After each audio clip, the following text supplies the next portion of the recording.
साल 1978 की बात है। अदालत में एक मुकदमा चल रहा था और वहाँ पे आवाज़ गूंज रही थी, मैं हिटलर की आत्मा हूँ, मैं नीरो की आत्मा हूँ, मैं शैतान की आत्मा हूँ।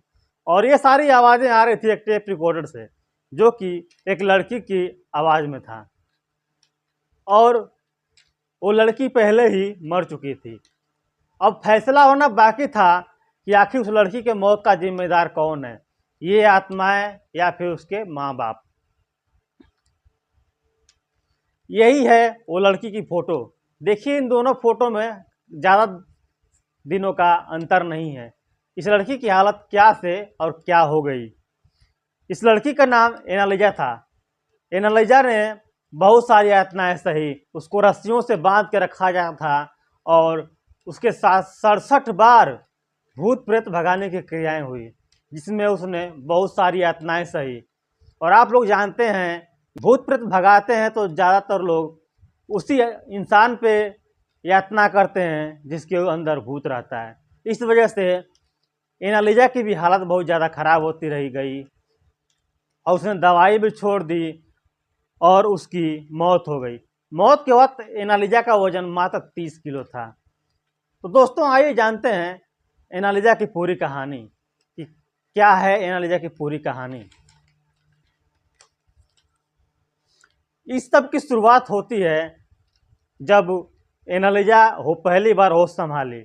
एनालिजा के माता पिता गहरी धार्मिकता के लोग थे और एनालिजा भी हर सप्ताह चर्च जाया करती थी और वहाँ जाकर बाइबल का पाठ किया करती थी। एनालिजा 16 साल की थी तो उसने स्कूल की पढ़ाई पूरी करके कॉलेज में दाखिला ले लिया था। और 1968 में उसके साथ एक घटना हुई। एक दिन रात को जब वो सो रही थी तो अचानक उसको लगा कि उसके सीने पे कोई बैठा हुआ है।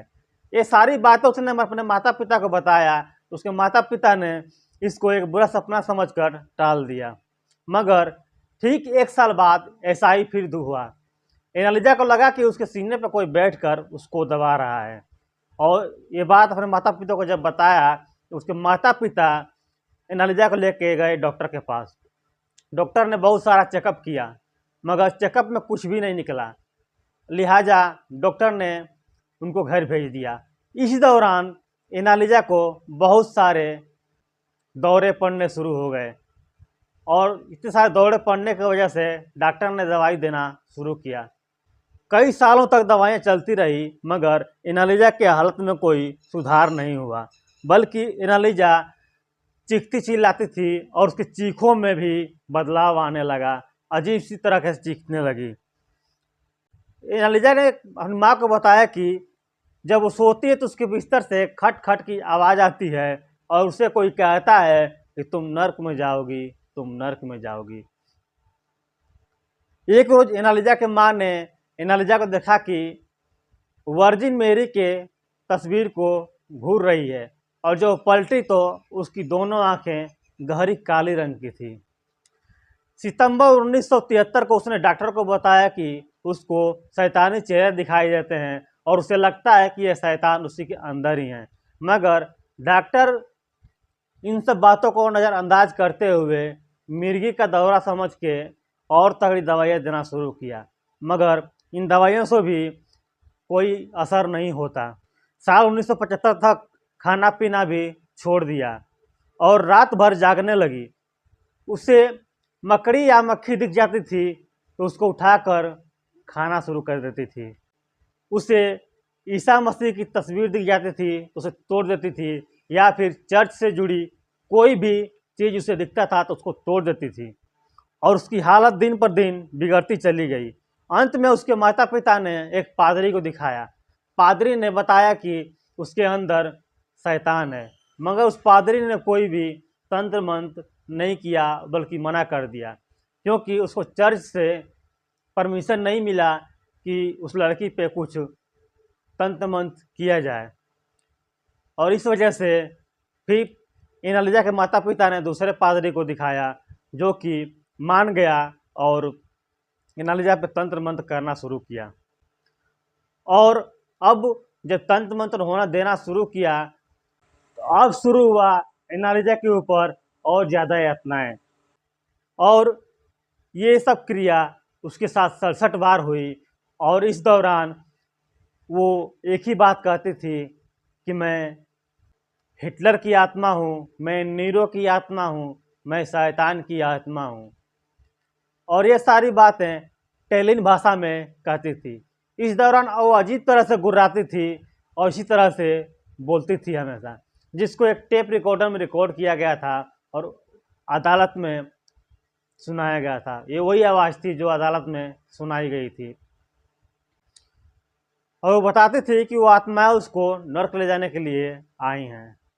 पादरी से मिलने के बाद दवाइयाँ भी छोड़ दिया और धीरे धीरे खाना पीना भी छोड़ दिया, जिसकी वजह से एनालिजा की हालत और ज़्यादा खराब होती चली गई।